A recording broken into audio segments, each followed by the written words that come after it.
भगवान का विवाह रुक्मणी जी के साथ में हुआ। रुक्मणी कौन है? लक्ष्मी। रुक्मणी जी के साथ में ठाकुर जी का विवाह हुआ। अब यहां थोड़े गृहस्थाश्रमियों वाली कथा है।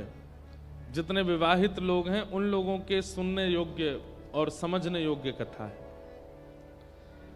रुक्मणी जी के साथ विवाह करके ठाकुर जी द्वारिका आ गए। एक सत्राजित यादव था, उसके पास सेमंतक मणि थी।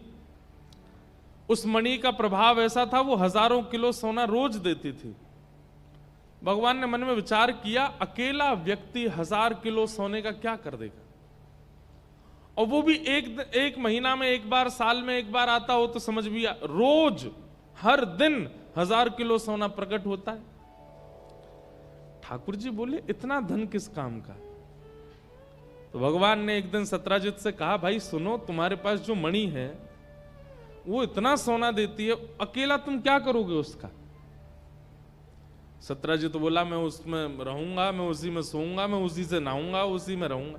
भगवान बोले, तो भी महीना में इतना सोना आ जाएगा कि तुम उसमें भी पूरे जीवन खा पी सो सकते हो, पर साल भर में इतना सोना आ जाएगा कि तुम सोने का पर्वत खड़ा कर दोगे, क्या करोगे अकेले? तो सत्राजित ने कहा, आप क्या सुझाव देना चाहते हैं वो बताइए। ठाकुर जी ने कहा, हम तो ये सुझाव देंगे कि भैया अपने इस मणि को तुम द्वारिका के कार्यालय में जमा करवाओ, और वहां जितना सोना इससे होगा उससे हम लोग विद्यालय, उससे हम लोग बालकों के लिए कुछ और बढ़िया, मतलब ठाकुर जी द्वारिका का इंफ्रास्ट्रक्चर तैयार करने की उससे बात करने लगे। आपको पता द्वारिका कितनी बड़ी थी जो समुद्र में डूब गई? कितनी बड़ी थी वो द्वारिका? भागवत जी में विद्यालय में प्रत्येक कक्षा में बालकों के ऊपर जो आचार्य हैं उन आचार्यों की गणना बताई है। द्वारिका के विद्यालय में 30 करोड़ आचार्य हैं। कितने आचार्य? एक आचार्य के नीचे कम से कम 60 बालक पढ़ते हैं। अब आप अपने आप अनुमान लगा लो कि बालक कितने होंगे, और इन बालकों के माता पिता आदि आदि लगा करके एक पूरा नया देश ही था द्वारिका। तो ठाकुर जी ने सत्राजित से कहा, इस मणि को तुम जमा करवा दो, इससे जितना धन होगा उससे हम द्वारिका का कल्याण करेंगे। सत्राजित ने मणि देने से मना कर दिया, और जैसे ही सत्राजित ने मना किया, भगवान बोले, ठीक है, एक बार ही बोलना चाहिए, दूसरी बार कभी हाथ फैलाने नहीं चाहिए। लेकिन तभी सत्राजित का भाई प्रसेन मणि पहन करके नगर भ्रमण में चला गया, लोगों को दिखाने के लिए, देखो मणि कैसी। नगर से जैसे ही जंगल में उसने प्रवेश किया, एक शेर ने उसका वध कर दिया और मणि लेकर के शेर भाग गया। आगे एक भालू ने शेर को मार दिया, मणि लेके भालू भाग गया, और पूरा इल्जाम किस पे लग गया? भगवान पे। 3 दिन तक जब प्रसेन नहीं मिला तो पूरे द्वारिका में हल्ला हो गया कि भगवान श्री कृष्ण की कुदृष्टि थी उस मणि पर। सत्राजित ने देने से मना कर दिया, तो इन्होंने इसके भाई को बंदी बना के मणि चुरा ली है। इसको क्या कहते हैं? कलंक। पृथ्वी पर जन्म लेने वाले हर व्यक्ति को अपने एक बार जीवन में ऐसी स्थिति का सामना करना पड़ता है जब उसने कुछ गलत नहीं किया, उसके द्वारा कोई अपराध नहीं हुआ, उसके द्वारा किसी भी प्रकार का कुभाव नहीं किया गया, लेकिन फिर भी सब उसके विपक्ष में खड़े हो जाते हैं। ठाकुर जी के सब विपक्ष में खड़े हो गए। अब सभा में जब ठाकुर जी जाके बैठते थे, स्वधर्मा सभा में, तो मंत्री आदि सब सामने तो नमस्कार करते थे, लेकिन ठाकुर जी के पीछे से बोलते थे, बताओ भगवान है लेकिन लोभ नहीं गया मन से, मणि के पीछे भाग रहे थे। आपस में मंत्रिमंडलों में, सेनापतियों में ही चर्चा होने लगी कि भैया निश्चित ही कोई सुरंग है भीतर जहां पर प्रसेन को छुपा करके रखा है इन्होंने, और मणि अपने पास रख ली होगी।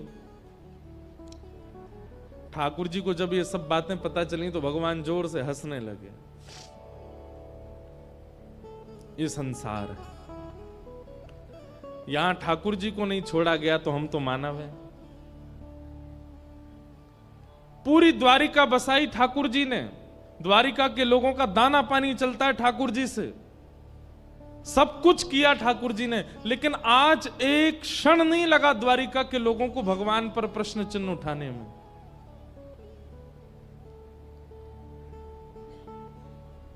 ठाकुर जी मानो हमें आपको संकेत कर रहे हैं कि भाई मर मिटिएगा दुनिया के लिए, लेकिन फिर भी आपकी इतनी सी चूक और आपके अपने ही आपको कटघरे में खड़ा कर देंगे। आप चाहे जो करिए संसार के लिए, पर संसार का ये स्वभाव है, हम सब कान के कच्चे होते हैं, हम सब कान के कच्चे। हम कथा सुना रहे हैं, हम यहां से निकलते हैं, आप सब लोग प्रणाम करते हैं, पर आप विश्वास मानिएगा, अगर किसी व्यक्ति ने हमारे बारे में भी कुछ गलत आपको बता दिया, महाराज जी तो यूं कर रहे थे, महाराज जी तो त्यों कर रहे थे, महाराज जी तो ऐसे जाते थे, महाराज जी तो इतना लेते थे, इतना वो करते थे, तो आप लोगों को संशय नहीं होगा, आप 7 दिन की कथा भूल जाओगे कि हमें ज्ञान क्या दिया, हमें योग्य बातें क्या बताई, हमें श्रेष्ठता क्या मिली। आपके मन में वही घूमता रहेगा, ये तो ऐसे है, ये हमारा स्वभाव है। और आपको ये बात स्वीकार करनी पड़ेगी कि आप ऐसे हो, मैं भी ऐसा हूं। पर हां, भक्ति मार्ग में जब आप प्रवृत्त होते हो, तब आपका स्वभाव पता कैसा होता है। कोई व्यक्ति आपसे 100 बात कहे, आप सुनेंगे, लेकिन आपके मन में आएगा कि नहीं, जब तक मुझे अनुभव में नहीं आएगा, मुझे स्वयं नहीं दिखेगा, मैं इसकी बात स्वीकार नहीं कर सकता। और जब आप उस व्यक्ति से मिलोगे जिसकी 100 बुराइयां आपने सुनी, उससे मिलने के बाद जब वापस उस व्यक्ति के पास जाओगे जिसने 100 बुराइयां की, आप क्या कहोगे, भाई देख तूने कहा तो वो ऐसा है, ऐसा है, ऐसा है, पर मुझे ऐसा नहीं लगा। ठीक है, थोड़ा बहुत तो सब लोग होते हैं, पर उसमें ये गुण भी था, ये अच्छाई भी थी। आप गए तो आप उसमें गुण ही देख करके आए, ये एक वैष्णव स्वभाव। द्वारिका के लोगों ने भगवान पे प्रश्न चिन्ह उठा दिया कि इन्होंने मणि चुराई है। भगवान बोले चलो भैया कृष्णचंद्र, लग जाओ काम पे। क्या काम पे? हल्ला करना नहीं है, चुपचाप ढूंढना है मणि है कहां। मतलब आप पर जब प्रश्न चिन्ह उठाया जा रहा हो तो शोर मत मचाइए कि मैं गलत नहीं हूं। जब आप गलत नहीं है तो आप शोर करेंगे ही नहीं, आप चुपचाप शांत बैठे रहेंगे और धीमे धीमे अंदर ही अंदर खोज करेंगे कि ये इल्जाम मुझ पर लग क्यों रहा है, इसके पीछे कारण क्या है। एक बात कह दें, व्यक्ति पर जब प्रश्न उठाया जाए और वो व्यक्ति मचल जाए, हाथ पैर फेंकने लगे और महाराज चिल्लाने लगे, गुस्सा करने लगे, चीजें उठा उठा के फेंकने लगे, तो समझ जाना गलती इसी की है। इतना विचलित क्यों हो रहा है? जिसका अपराध नहीं होता उस पर यदि गलत इंजाम लगता है तो वो शांति ही रहता है। जब अपराध ही नहीं है तो मैं क्यों इतना मचलूं? ठाकुर जी मचले नहीं बिल्कुल भी। पूरी द्वारिका ने भगवान के ऊपर प्रश्न चिन्ह उठाया। ठाकुर जी बोले कोई बात नहीं, करने दो, हम धीमे धीमे अपना काम करते हैं। सेना लेकर के आधी रात भगवान निकल पड़े, ढूंढो भाई प्रसेन कहां है। अब सेना के लोग कहें, बोले भगवान ढूंढना क्या है, सबको पता आपके पास ही तो है, निकाल। भगवान बोले सुदर्शन चक्र से एक एक का सर धड़ से अलग कर दूंगा। जब हम कह रहे हैं कि प्रसेन को ढूंढो तो ढूंढो, चलो। और सेना के साथ ठाकुर जी निकल पड़े। तब दूर एक जंगल में प्रसेन का शव मिला। सेना ने देखा शेर के पंजों के निशान उसके शरीर पर। ठाकुर जी ने कहा मणि ढूंढो, मणि कहां है। भगवान, सब सेना ने ढूंढा, मणि नहीं मिली। तभी एक सैनिक बोला, भगवान शेर के पंजों के निशान हैं, तो अगर हम पगडंडी देखें तो हो सकता है शेर मिल जाए। पगडंडियों के पीछे पीछे पीछे पीछे पीछे गए तो आगे शेर भी मरा पड़ा था, मणि उसके पास भी नहीं थी। ये कैसे मरा? बोले इसके ऊपर भालू के पंजों के निशान हैं। भगवान बोले इसके पीछे चलो, और अंदर गए तो एक गुफा में पहुंच गए। ठाकुर जी बोले अब यहां सब रुक जाओ, मैं भीतर जाता हूं। और ठाकुर जी भीतर गए, वहीं मणि दिख गई ठाकुर जी को। ठाकुर जी ने जैसी मणि उठाई, एक भालू के साथ ठाकुर जी का 18 दिन तक युद्ध हुआ। आक्रमण कर दिया एक रीछ ने। 18 दिन बाद जब उसकी नस नस ढीली हो गई, तब ठाकुर जी के चरणों में प्रणाम करके बोला भगवान मुझे क्षमा करो। ठाकुर जी बोले कौन हो तुम? 18 दिन हो गए, तुम मरते भी नहीं हो। भालू बोला भगवान मैं जामवंत हूं, मैं चिरजीवी हूं, चिरंजीवी हूं, मेरी मृत्यु नहीं हो सकती। ठाकुर जी ने जैसे सुना जामवंत, भगवान ने उठा करके हृदय से लगाया, मेरे प्यारे जामवंत जी आपका द्वापर में दर्शन हो गया, मैं बहुत आनंद में हूं आपको देख के। भगवान ने पूरा वृत्तांत बताया, इस मणि की वजह से हम पर कलंक लगा है, अब आप हमारे साथ चलो, गवाही देना द्वारिका में कि मणि आपके पास कैसे आई, कहां, नहीं तो लोग बाग हम पर इल्जाम लगा रहे हैं। जामवंत बोला भगवान मैं नहीं जाऊंगा, किसी और को भेजूंगा, और जिसको भेजूंगा वो सदा आपके पास ही रहेगा। भगवान बोले कौन? एक हाथ में मणि रखी और दूसरी हाथ में अपनी बेटी का हाथ रख दिया। क्या नाम है? जामवती। भगवान ने जामवती को जैसे ही देखा, भगवान बोले ये क्या कर रहे हैं आप? बोले भगवान मेरी सदा से इच्छा थी कि आप जैसे दशरथ जी को, जैसे आप श्री सीता जी के पिताजी जनक जी को सुख देते हैं दामाद बन करके, ये सुख मुझे कब देंगे? और अब वो युग आ चुका है, आप मुझे भी ससुर होने का सुख दीजिए, मैं आपको दामाद के रूप में देखूं, आपको अपने जामाता के रूप में देखूं, मेरी बेटी से आप वर्ण कीजिए। भगवान बोले एक कलंक हटेगा दूसरा लगेगा। एक कलंक हटेगा हमारे ऊपर की मणि इनके पास नहीं थी, और दूसरा क्या लगेगा? बोले इनको भालू की बेटी मिली थी ब्याह करने को, इंसान खत्म हो गए। कई जगह ऐसा वर्णन है कि जामवती जो थी ना वो भी भालू जैसी थी। वो ठाकुर जी उसको देखें, ठाकुर जी पे घुर्रावे। भगवान बोले अभी से घुर्रा रही है ये, तो इससे कैसे ब्याह करें हम? जामवंत जी बोले भगवान आप मर्यादा पुरुषोत्तम त्रेता में थे, अभी आप लीला पुरुषोत्तम, आप लीला कर रहे हैं, आप श्री कृष्ण हैं, आप मर्यादा पुरुषोत्तम राम नहीं है कि आपको मर्यादाएं देखनी पड़ेंगी। कृपा करके मेरी पुत्री को स्वीकार करो। और भगवान ने दूसरा विवाह जामवती के साथ किया। बोलो जामवती रमण भगवान की जय। ठाकुर जी वापस आए, जामवंत जी ने आकर के गवाही दे दी। पूरी द्वारिका को पता चला कि भगवान के पास मणि नहीं थी। सब द्वारिका के लोग ठाकुर जी से क्षमा मांगने लगे।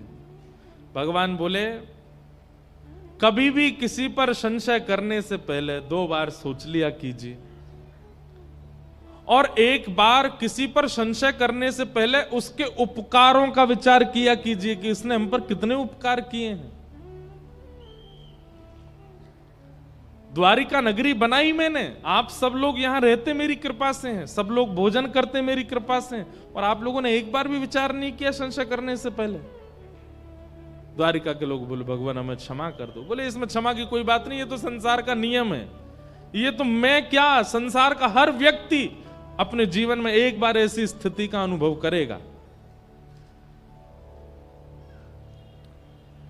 अब द्वारिका के लोग भगवान से तो क्षमा करने लगे और सब ढूंढने लगे ये इल्जाम लगाया किसने भगवान पर। बोले जिसकी मणि थी उसका नाम क्या है? बोले सत्राजित।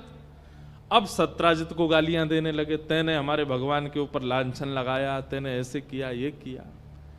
सत्राजित का घर से निकलना दुश्वार हो गया, उसके घर पर पथराबाजी करने लगे लोग तो ऐसे ही करते हैं, कभी इस पक्ष में कभी उस पक्ष में। अब तो सत्राजित को घेरने लगे। अब तो वो जैसे ही घर से बाहर निकले लोग कहे तुझे मार देंगे हम, तू घर से बाहर मत निकलना, तेने हमारे भगवान के ऊपर इल्जाम लगाया। सत्राजित बड़ी चिंता में आ गया, मैं क्या करूं ऐसा कि जिससे सब ठीक हो जाए। तब उसने अपनी बेटी को देखा। उसकी बेटी का नाम था सत्यभामा।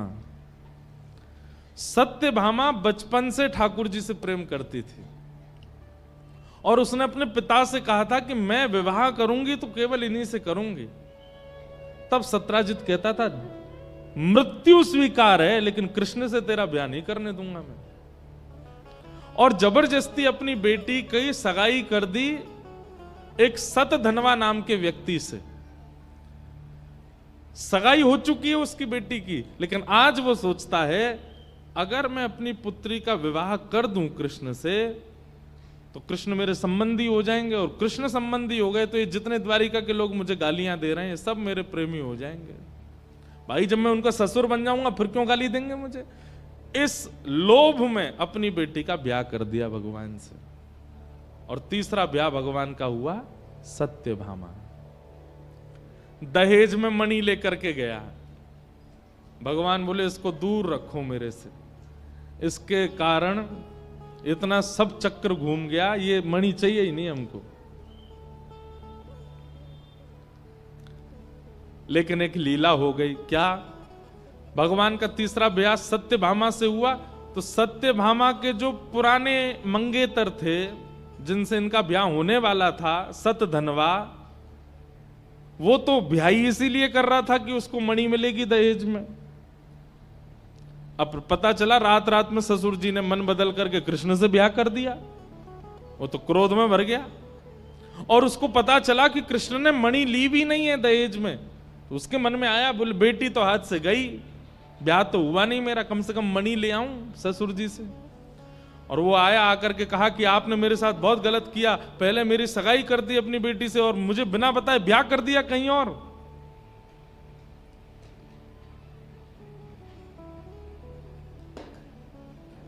पीछे हट जाइए थोड़ा। नहीं, आप सब लोग नहीं, बीच वाले हट जाओ ना, लाइट से न पीछे बैठो। और फ्लक्चुएशन हो रहा है, कोई देखिएगा सब।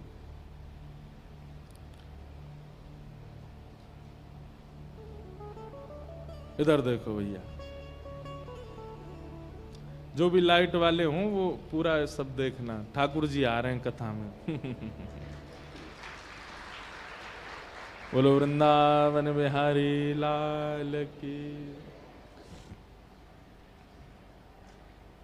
1-1.5 घंटा और रुक जाओ ठाकुर जी, फिर खूब जोर से पूरे सुनाम में ही आ जाना। तो हम क्या निवेदन कर रहे थे, कहां चल रही थी कथा? हां, सतधनवा दौड़ा दौड़ा आया और अपने एक्स ससुर जी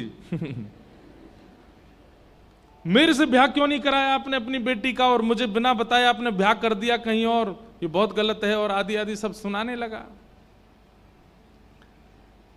बोले अब क्या चाहते हो? बोले कि इसकी भरपाई होगी, अब मणि मुझे दो। बोले मणि तो नहीं दूंगा।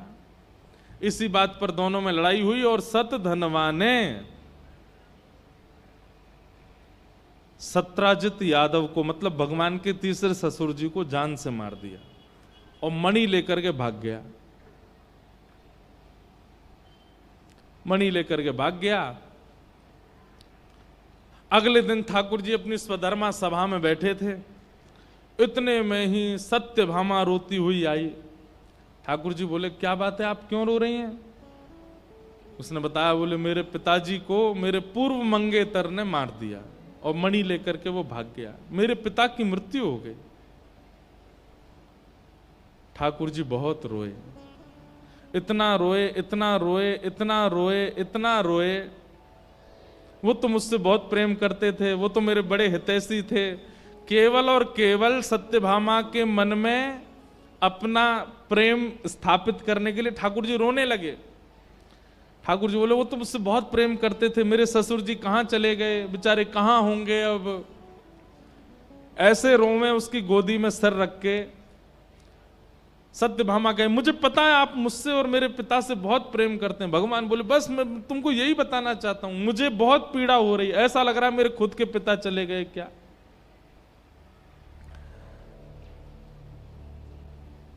सत्यभामा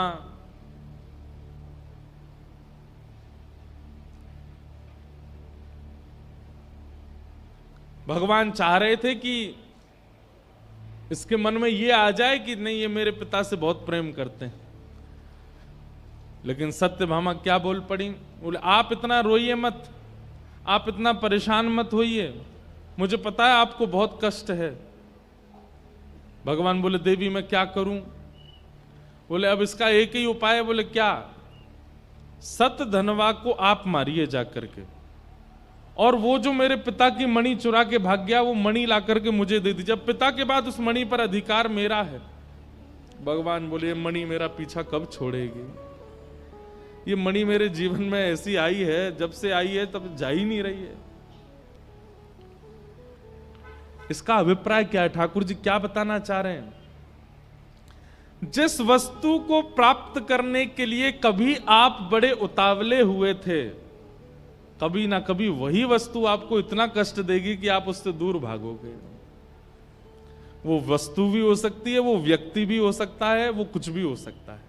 इसलिए किसी भी चीज के लिए ठाकुर जी के अलावा बहुत उतावले मत होइए, क्योंकि अतीत में यदि वो वस्तु भी अगर आपको मिल जाए तो आप उससे भी अप्रसन्न हो जाओगे। लोग धन की इच्छा बहुत रखते हैं, लेकिन अतीत में जब धन की प्राप्ति हो जाती है तो बहुत धन भी कई बार लोगों को कष्ट देने लगता है। कई लोगों को बहुत यश की कामना होती, मैं मेरा बहुत नाम हो जाए, मैं जहां जाऊं भीड़ इकट्ठी हो जाए। कई बार उसको भीड़ से ही परेशानी होने लगती है। इसलिए ठाकुर जी कहते हैं कभी किसी वस्तु से आशाएं मत रखो, नहीं तो वो बहुत परेशान करेगी आपको। ठाकुर जी बोले अब इस मणि का क्या करें हम? सत्यभामा बोली आप अभी जाइए और उसको मार दीजिए, मार करके मणि लेके आइए, मुझे दीजिए। भगवान बोले ठीक है जाता हूं मैं। ठाकुर जी बलराम जी के साथ गए। सतधनवा को पता चला कि भगवान आ रहे हैं और मणि मुझसे लेंगे और ये मुझे मार देंगे। तो भगवान के काका हैं श्री अक्रूर जी। ये अक्रूर जी वही हैं जो ठाकुर जी को मथुरा से लेके आए, वृंदावन से मथुरा लेके गए थे। अक्रूर जी जो थे वो सतधनवा के मित्र थे। तो सतधनवा ने अक्रूर जी को जाकर के कहा कि आप एक काम करिए, भगवान आ रहे हैं और अगर उनको मेरे पास मणि मिल गई तो वो मुझे मार देंगे, आप मणि आप रख लो, मैं कहीं और भाग जाता हूं। भगवान अक्रूर जी बोले ठीक है, और मणि रख करके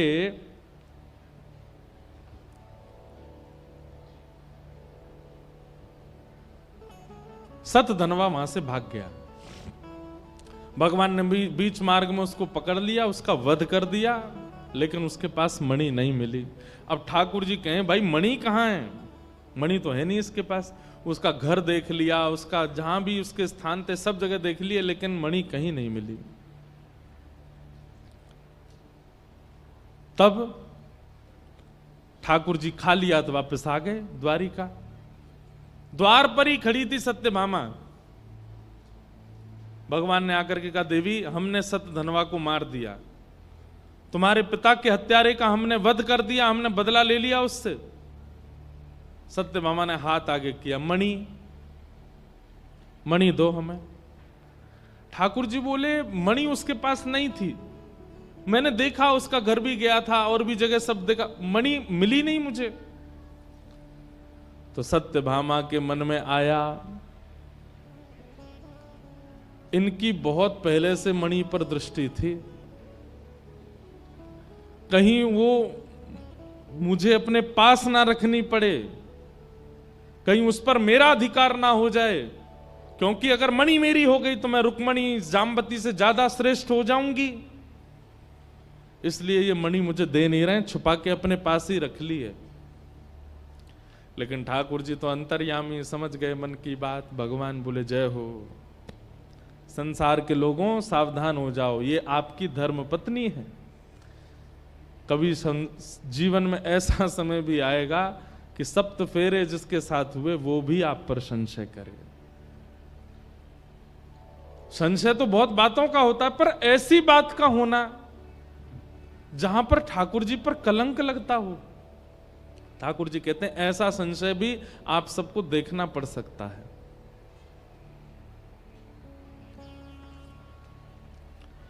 1 साल तक सत्यभामा ने भगवान से बातें नहीं की। ठाकुर जी जैसे ही आते मुंह फेर के बैठ जाती, लेकिन ठाकुर जी भी बोले मैं ज्यादा प्रमाण नहीं दूंगा। सत्य का स्वरूप है, उसको कितना भी छुपाया जाए वो प्रकट हो जाता है।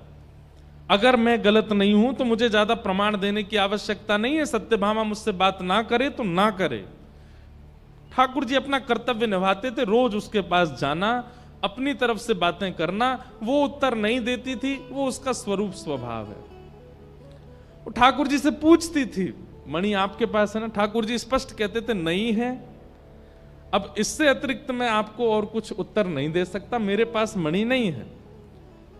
1 साल तक सत्यभामा ने भगवान से बातें नहीं की, इस प्रकार से व्यवहार किया। 1 वर्ष बाद एक दिन बड़े मालधार पहने हुए ब्राह्मण देवता को ठाकुर जी ने देखा। सोने की चैन, सोने के कुंडल, सोने की पगड़ी, सोने के हाथ में कड़ूला, सोने के पांव में पाजेब, सोने की कोंधनी। ठाकुर जी बोले ब्राह्मण इतना सोना पहन करके कभी नहीं रहता, इतना स्वर्ण पहन करके कैसे घूम रहा है? तभी ठाकुर जी बोले ए ब्राह्मण देवता इधर आओ, इतना सारा सोना कहां से आया आपके पास? बोले अरे क्या बताएं, आपकी द्वारिका में एक दानवीर हैं। कौन? अक्रूर जी। बोले वो सोने की थाली, सोने की चम्मच, सोने की गिलास, सोने की कटोरी, उसमें भोजन कराते हैं और पूरे सामान दक्षिणा में दे देते हैं, ले जाइए। भगवान बोले अक्रूर जी कुछ ज्यादा ही दान नहीं कर रहे, पूरी थाली का सेट दान कर देते हैं? बोला हाँ। समझ गए भगवान, बोले ये तो मणि की कृपा है।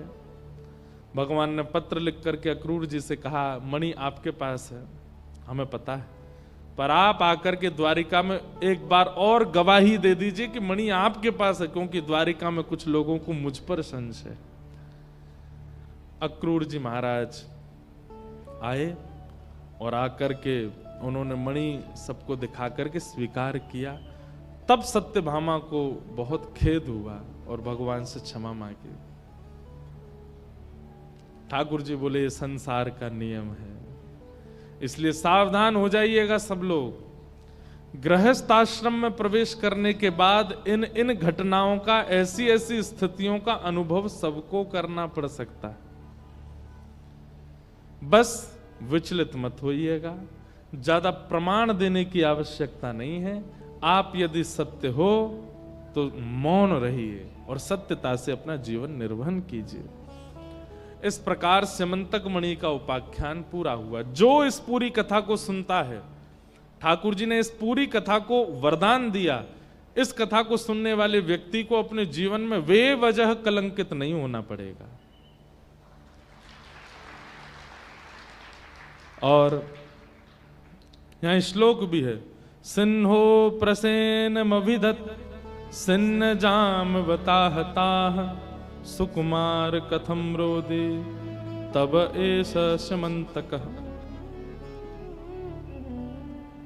इस श्लोक को सुनने से और इस पूरे प्रकरण को सुनने से व्यक्ति सावधान हो जाता है जीवन में और उसको फिर कलंक नहीं लगता। और कभी अगर ऐसी स्थिति आवे भी जीवन में तो भैया परेशान मत होइएगा, विचलित मत होइएगा, प्रसन्न रहिएगा, सब आनंद होगा। इस प्रकार ठाकुर जी के 3 ब्याह हो गए और एक दिन ठाकुर जी अर्जुन के साथ घूम रहे थे, तभी एक श्याम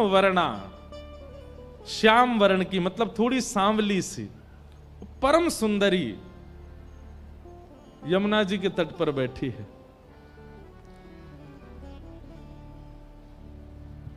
अर्जुन का उस पर मन आ गया।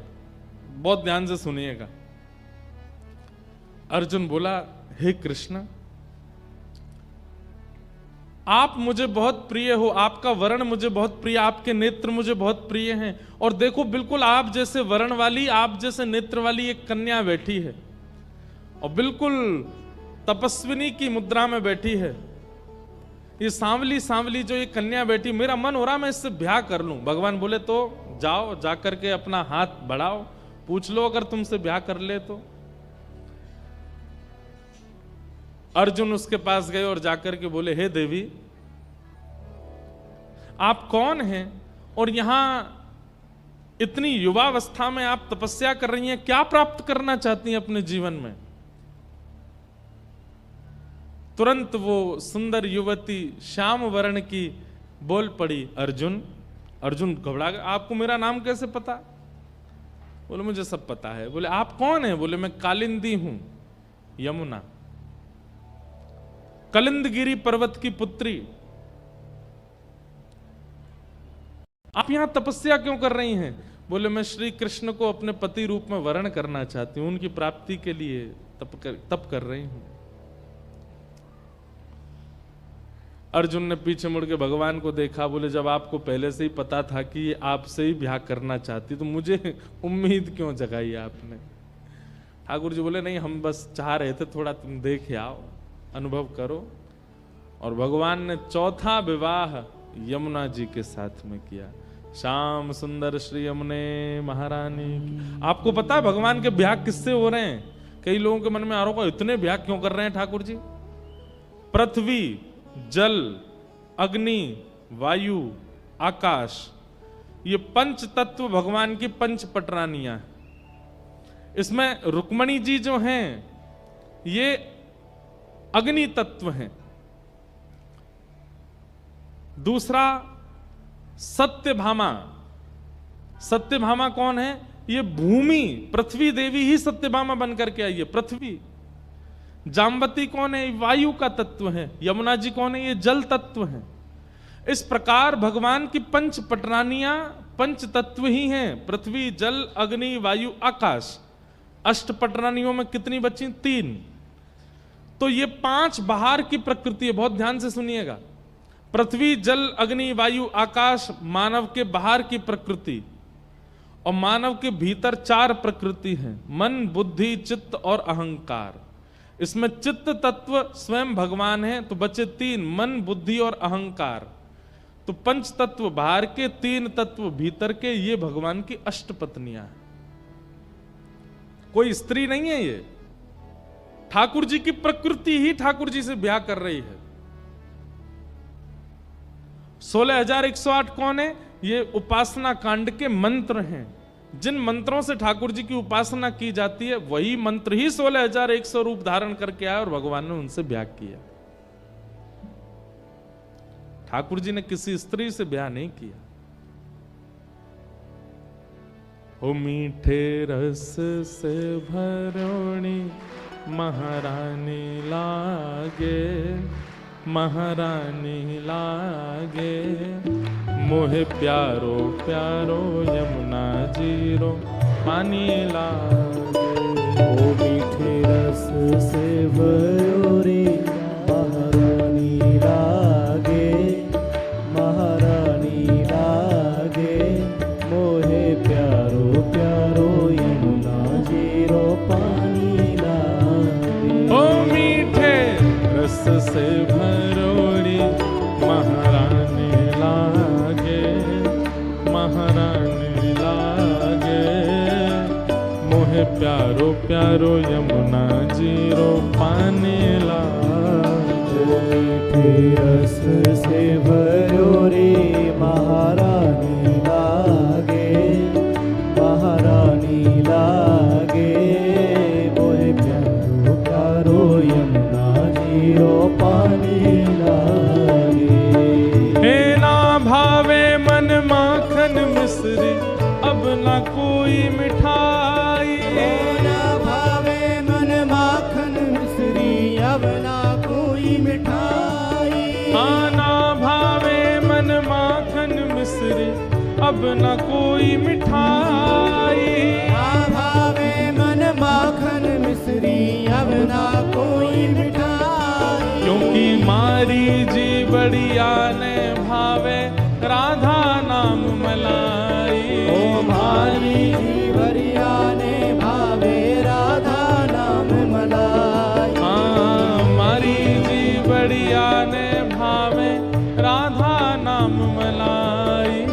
मारी जी बढ़िया ने भावे राधा नाम मलाई। राधा नाम में सफल जिंदगानी लागे, जिंदगानी प्यारो प्यारो यमुना जीरो पानी लागे। राधा नाम में सावन जिंदगानी लागे, जिंदगानी लागे। माने प्यारो प्यारो यमुना जीरो पानी लागे।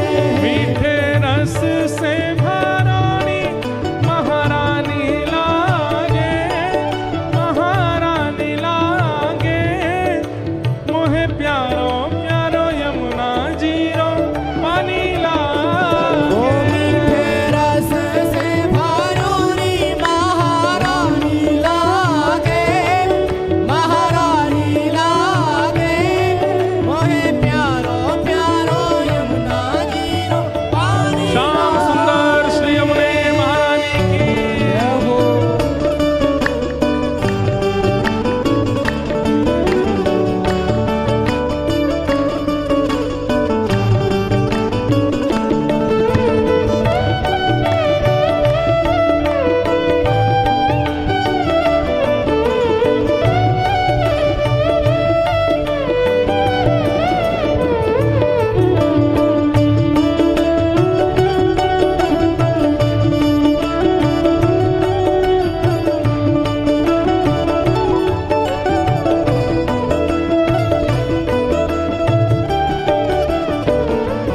हे राधा राधा जो नर गावे जे नर आठों याम। राधा राधा जो नर गावे जे नर आठों याम। राधा राधा जो कोई गावे जे नर आठों याम। राधा राधा जो कोई गावे जे नर आठों याम। तिनकी बाधा दूर करे श्री राधा राधा नाम। तिनकी बाधा दूर करे श्री राधा राधा नाम। हे वृष भानु की ललितो गुणधानी लागे, गुणधानी लागे। मोहे प्यारो प्यारो यमुना जीरो पानी ओ वृषभानु की लाली तो गुणधानी लागे, गुणधानी लागे। मोहे प्यारो प्यारो यमुना जीरो पानी लागे। हे मीठे रस से भरानी महारानी लागे, महारानी लागे। मोहे प्यारो प्यारो यमुना जीरो पानी लागे। तेरा से भरोनी महारानी लागे, महारानी लागे। मोहे प्यारो प्यारो यमुना जीरो पानी लागे। मन भूल मत जइयो राधा रानी के चरण। मन भूल मत जइयो राधा रानी के चरण। मन भूल मत जइयो श्यामा प्यारी के चरण। मन भूल मत जइयो श्यामा प्यारी के चरण। राधा रानी के चरण, महारानी के चरण। राधा रानी के चरण, महारानी के चरण।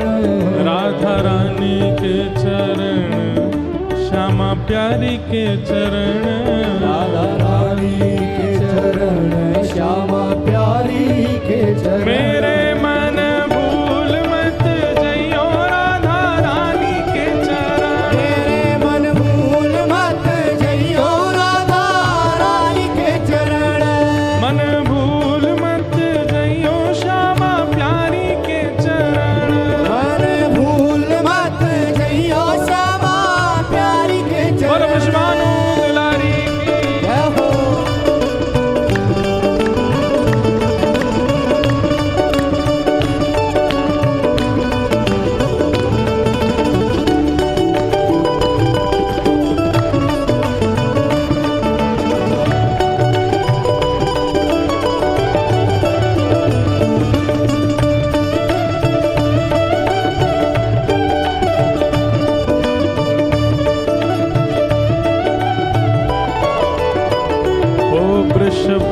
भानु की किशोरी सुनी गैया होते भोरी। वृषभानु की किशोरी सुन गैया होते भोरी।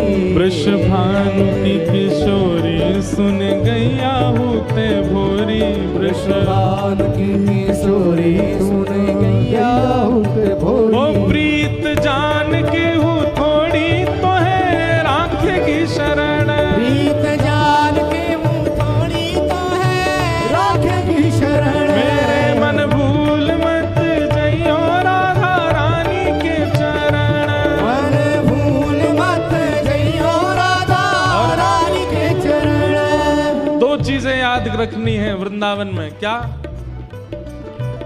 ओ बांके ठाकुर की बांकी ठकुरानी के चरण। बांके ठाकुर की बांकी ठकुरानी के चरण। ओ बांके ठाकुर की बांकी ठकुरानी के चरण। बांके ठाकुर की बांकी ठकुरानी के चरण। मेरे मन भूल मत जइयो राधा रानी के चरण। मन भूल मत जइयो राधा रानी के चरण। मन भूल मत जइयो श्यामा प्यारी के चरण। मन भूल मत जइयो राधा प्यारी के चरण। ओ राधा रानी के चरण, महारानी के चरण। रानी के चरण महारानी के चरण। ओ राधा रानी के चरण, महारानी के चरण। राधा रानी के चरण महारानी के चरण। ओ जय राधे राधे जय राधे राधे राधे राधे श्री राधे राधे जय राधे राधे जय राधे राधे श्री राधे राधे श्री राधे राधे जय राधे राधे जय राधे राधे श्री राधे राधे जय राधे राधे वृषभानु दुलारी जय राधे राधे बरसाने वारी जय राधे राधे जय राधे राधे जय राधे राधे श्री राधे राधे जय राधे राधे जय राधे राधे राधे राधे श्री राधे राधे राधे राधे श्री कृष्ण पियारी जय राधे राधे बरसाने वारी श्री राधे राधे कीरत सुत प्यारी जय राधे राधे हरिदास दुलारी जय राधे राधे हरिवंश पियारी जय राधे राधे बरसाने वारी जय राधे राधे जय राधे राधे जय राधे राधे श्री राधे राधे राधे राधे।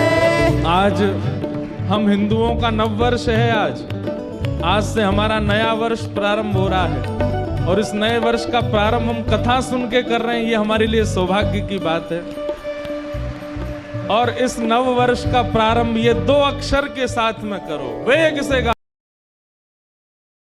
राधे राधे श्री राधे राधे राधे राधे जय राधे राधे जय राधे राधे श्री राधे राधे जय राधे राधे वृषभानु दुलारी जय राधे राधे बरसाने वारी राधे राधे श्री कृष्ण पियारी जय राधे राधे जय कुंज बिहारी राधे राधे जय श्यामा प्यारी जय राधे राधे जय श्यामा प्यारी जय राधे राधे वृषभानु दुलारी राधे राधे जय राधे राधे जय राधे राधे श्री राधे राधे जय राधे राधे जय राधे राधे राधे जय राधे राधे राधे श्री राधे राधे राधे जय राधे राधे राधे जय राधे राधे राधे जय राधे राधे राधे श्री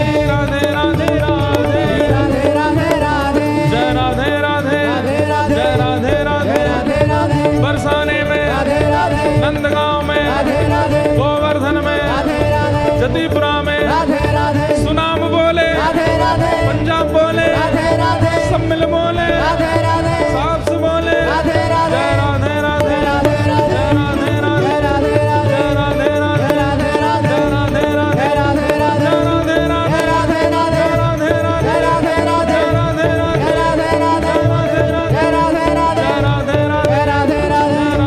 राधे राधे, राधे राधे राधे राधे, राधे राधे जय राधे राधे, राधे राधे राधे राधे, राधे राधे जय राधे राधे, राधे राधे राधे राधे राधे राधे राधे राधे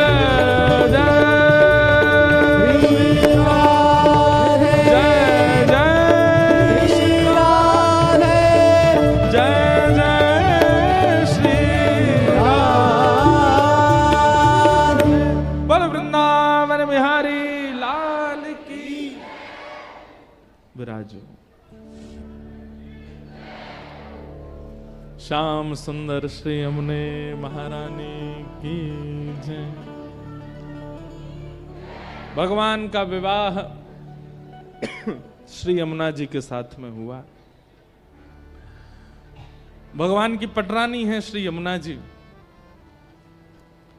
इस प्रकार भगवान के अष्ट विवाह। और फिर भौमासुर नाम का एक राक्षस था, उसके यहाँ 16,100 राजकुमारियां बंधी थीं। भौमासुर का वध करके भगवान ने उन सबको मुक्त किया और सबको आज्ञा दी कि आप सब अपने अपने घर को जाइए। लेकिन भूयात पतिर में मह्यम, एक साथ सबने ठाकुर जी से कहा कि अब हमें कोई स्वीकार करेगा नहीं। हम अगर घर चली भी गई तो लोगों की दृष्टि हमारे प्रति उचित नहीं रहेगी। घर वाले भी कुछ दिन प्रेम करेंगे लेकिन फिर उन्हें भी भार जैसा लगने लगेगा।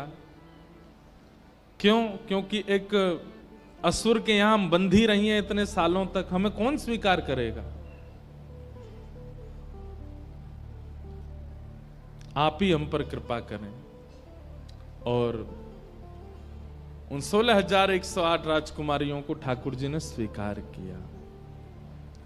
भगवान एक ही समय पर 16,108 रूप धारण करके सब पटरानियों के साथ निवास करते हैं। ग्रहचर्या का दर्शन ठाकुर जी का किया गया।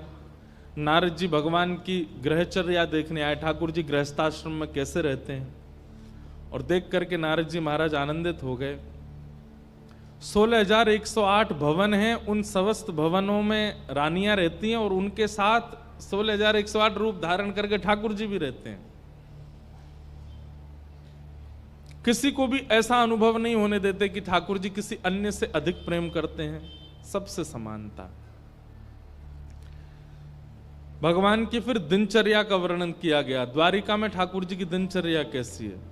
सुबह ठाकुर जी ब्रह्म मुहूर्त में उठते हैं, उठ करके सबसे पहले श्री वृंदावन को याद करते हैं, किशोरी जी का स्मरण करते हैं, ब्रजवासियों को याद करते हैं। उसके बाद ठाकुर जी स्नान आदि करके पांचजन्य शंख का नाद करते हैं। द्वारिका में सबसे पहले ठाकुर जी उठ जाते हैं और भगवान के पांचजन्य शंख की ध्वनि और सूर्य की किरण एक साथ पड़ती है।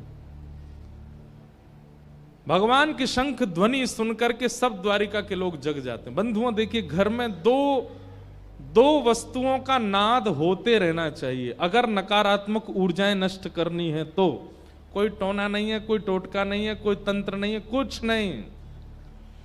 2 स्वर आपके घर में सुबह शाम होते रहने चाहिए। पहला शंख का और दूसरा घंटी का। ये 2 स्वर नकारात्मक ऊर्जाओं को नष्ट करते हैं घर से। ऐसा कहते हैं जिस घर के बालकों की निद्रा शंखनाद से खुलती है, माताजी पिताजी स्नान ध्यान करके नीचे से शंखनाद करें और वो शंख ध्वनि पूरे घर में गूंजनी चाहिए। कई लोग क्या करते हैं, केवल मंदिर में शंख बजाते हैं। नहीं, बीच आंगन में खड़े होकर शंख बजाना चाहिए। पूरे घर के कोने कोने तक उसकी ध्वनि जानी चाहिए। शंखनाद ब्रह्म मुहूर्त में सबसे अच्छा, मतलब सूर्य धीमे धीमे उदय हो रहा है और चंद्रमा अस्त हो रहे हैं, उस समय 3 बार शंखनाद हो, शंख छोटे वाले शंख नहीं, उनकी पैनी सी आवाज होती है, वो नहीं, बढ़िया शंख होने चाहिए जिसकी ध्वनि से पूरा गुंजायमान हो जाए घर। ऐसे शंख जिन घरों में बजते हैं वहां कभी नकारात्मक ऊर्जा नहीं आ सकती। कई बार ऐसा होता है कि आप किसी घर में जाते हैं, हमारा तो काम ही पड़ता है लोगों के, अब तो हमने बहुत बंद कर दिया जाना, जाते ही नहीं, पर कई बार ऐसा होता है कि किसी के घर में जाते हैं और जब जाकर के निकलते हैं ना, सारे विचार, सारी भावनाएं सब नष्ट हो जाती हैं। पता चल जाता है कि यहां नकारात्मक ऊर्जा थी। कहीं कहीं हम संकेत कराते हैं, अब तो जाना बंद कर दिया घर में, अब कहीं नहीं जाते हम, बहुत कम बोल देते हैं कि आप शंख बजाया करो घर में। अब उसके लिए कुछ कर रहे हैं, कुछ नहीं करना है, शंख रखिए घर में और नित्य उसका स्वर निकालिए। और फिर क्या करना है सुनिए, शंख वादन करना है। फिर जब आपके बालक नहा धो के आ जाते हो, स्कूल जाने के लिए तैयार होते हो, छोटी अवस्था में, बड़े नहीं, छोटे छोटे, उनके गाल से शंख स्पर्श कराया। पस्पर्श वालम कृपया कपोलो, भागवत जी कहती हैं, उनके गाल से शंख स्पर्श कराया करो, मुंह से नहीं। जब ध्रुव जी छोटे से थे, भगवान प्रकट हुए तो भगवान ने कहा, ध्रुव हम तुम्हारे सामने इतनी देर से खड़े हैं, तुम कुछ बोलते क्यों नहीं?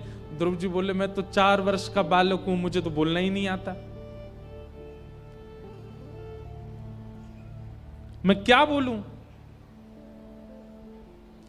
तब भगवान ने अपने शंख चक्र गदा पद्म चतुर्भुज में से शंख को ध्रुव जी के गाल से स्पर्श कराया।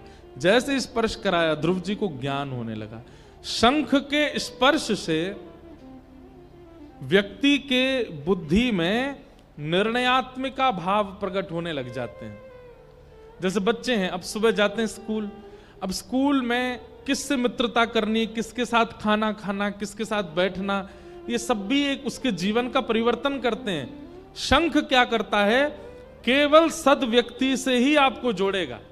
शंख का स्पर्श इतना पॉजिटिव होता है, अगर व्यक्ति नित्य स्पर्श करता है शंख का, नित्य वादन करता है शंख का, शंख आपकी बुद्धि को, आपके तन को सकारात्मक ही दिखाने लगता है। आप फिर उसी से मिलोगे जो अच्छा है, जो आपका गलत अनहित करता हो, शंख उससे दूर रखेगा आपको। पृथ्वी मंथन हुआ था और पृथ्वी मंथन में 14 रत्न निकले थे। कुछ देवताओं को बांटे गए, कुछ दैत्यों को बांटे गए। मानवों को क्या दिया? 2, शंख और गाय। गौ और शंख, ये 2 मानवों के रत्न हैं। 24 घंटे में एक बार शंख और एक बार गाय का स्पर्श तो होना ही चाहिए आपके शरीर से। वो रत्न भगवान ने दिया है आपको।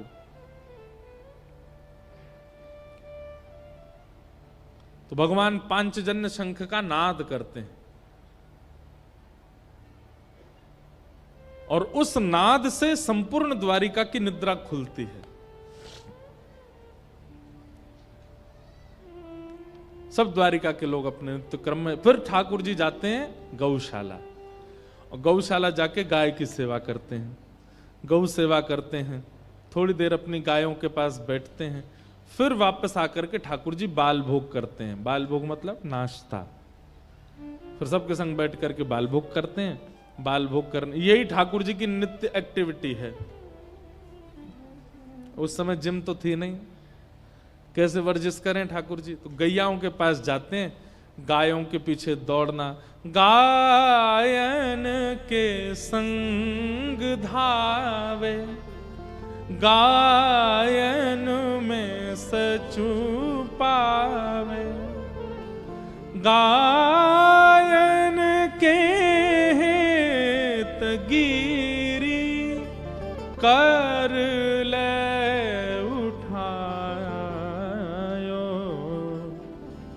आगे गाय पाछे गाय, इत गाय उत गाय, गोविंद को गायन में बस वो ही भाए। गायों के संग ठाकुर जी रहते हैं, फिर आकर के बाल भोग करते हैं, फिर ठाकुर जी की पूरी दिनचर्या बताई क्या क्या करते हैं, सबका भाव रखा। पांडवों ने राजसूय यज्ञ किया, ठाकुर जी को आमंत्रण भेजा और आमंत्रण में कहा कि कम से कम 20,000 राजकुमार संग लेकर के आइएगा। ठाकुर जी बोले हम पे कोई फैक्ट्री है, कहां से लाएं 20,000 राजकुमार। ठाकुर जी ने मन में विचार किया कहां से राजकुमारों की व्यवस्था की जाए। तभी ठाकुर जी को पता चला भगवान का पुराना शत्रु, इधर देखिए सब लोग, ठाकुर जी का पुराना शत्रु, उसका नाम है जरासंध, जिसने 17 बार मथुरा पर चढ़ाई की। और ये कौन है? कंस के ससुर जी। और कंस के ससुर जी ठाकुर जी के कौन लगे? कंस भगवान का मामा है, और मामा के ससुर कौन लगे? नाना। तो भगवान के एक प्रकार से नाना हैं जरासंध। 17 बार भगवान ने इनको हराया, 18वीं बार ठाकुर जी रण छोड़ करके भाग गए। आज ठाकुर जी को पता चला कि जरासंध राजा के यहां 20,000 राजकुमार बंदी हैं, और वे सब ठाकुर जी से उम्मीद करते हैं कि ठाकुर जी उनको मुक्त करें।